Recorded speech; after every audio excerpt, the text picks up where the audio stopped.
was credible. Joining me now, Congresswoman Jackie Speier, a California Democrat and member of the Armed Services and Intelligence Committees. Congresswoman, thank you for joining me there. Great to be with you. As far as you and your Intel Committee colleagues have been briefed, what can you tell us? Well, I know as much as you know from what's been published publicly.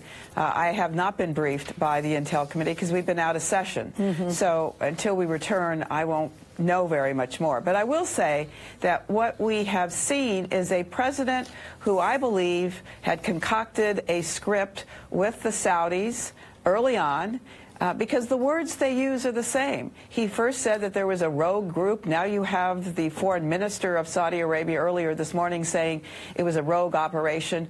I mean, where is the body? They now have admitted that he died in the consulate. Where is the body? To suggest that they gave it to some local operator doesn't pass the smell test. What's your assessment of the president's response to all of this? I think the president is conflicted. He has had many investments by Saudis. They come to his hotel, the Trump Hotel in Washington, D.C., and spend hundreds of thousands of dollars when they're visiting.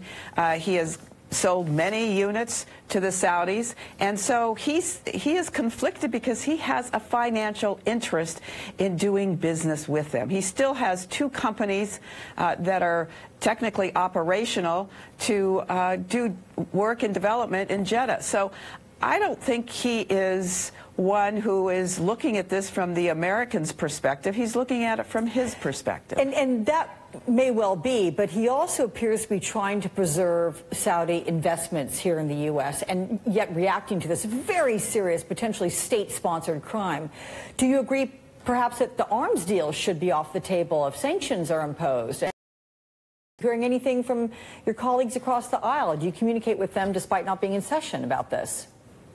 I think what we are seeing from both the Republican and Democratic side is that this is a very serious violation.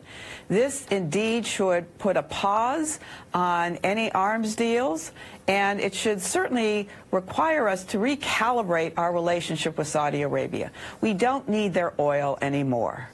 They have drawn us into a war in Yemen. They have jeopardized our relationship with Qatar, where we have 10,000 service members at an Air Force base there. And I am deeply troubled that this relationship is not bringing us any benefits and a lot of detriments. Okay, let's get to the midterms. As you know, just 16 short days away. The president is blaming Democrats for immigration policies, pointing to the caravan. You heard me speaking with Mariana Atencio. There's about 4,000 to 7,000 migrants on the march, all heading for the U.S. border. The president won with similar immigration rhetoric in 2016. Do you think he is more in touch with Americans on this issue than Democrats? Now, let's go back to 2013 when a bipartisan bill with 60 votes passed the Senate. It was a tough bill.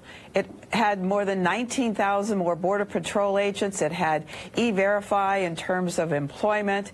It was augmenting the number of judges, and it sat in the House under a Republican majority, and nothing has transpired since then with Republicans in charge of both houses. Yes, there should be immigration reform. Yes, we need border control. Yes, we need to protect our borders. But we also have to follow the rule of law. And if people come here and seek asylum, they need to be able to go through that process. What we should be doing is not withholding foreign aid to Honduras. We should be augmenting it so people will have a reason to stay there.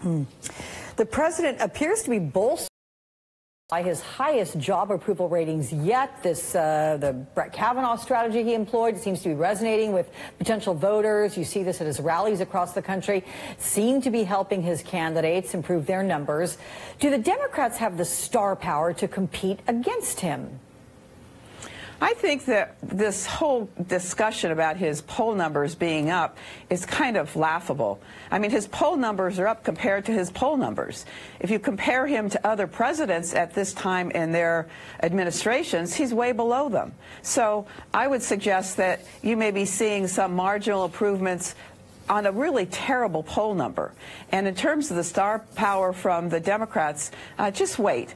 I think that we're going to show that there is great talent in our bench, and that we'll have someone who reaches out and is able to capture the Democratic spirit and go head-to-head with him and persevere and succeed. Well, to that end, ma'am, as we look ahead to 2020, I did speak with two potential Democratic presidential contenders this weekend, and I want to have us all take a listen to what they said about potentially running against President Trump. Here it is. He's going to be a very difficult individual to beat in 2020. You are not going to beat Donald Trump through a message of puppies and daisies. It's not going to happen. You're going to have to take the fight to Donald Trump, and it's going to have to be a brutal campaign. I'm not convinced that we're going to beat Donald Trump by being Donald Trump. The answer is to be able to stand up to Donald Trump and to call him out when he needs to be called out, but fundamentally to be optimistic and hopeful. We heard there from Michael Avenatti and Julian Castro. What do you think of what they said and their approach? I think that hope beats out fear.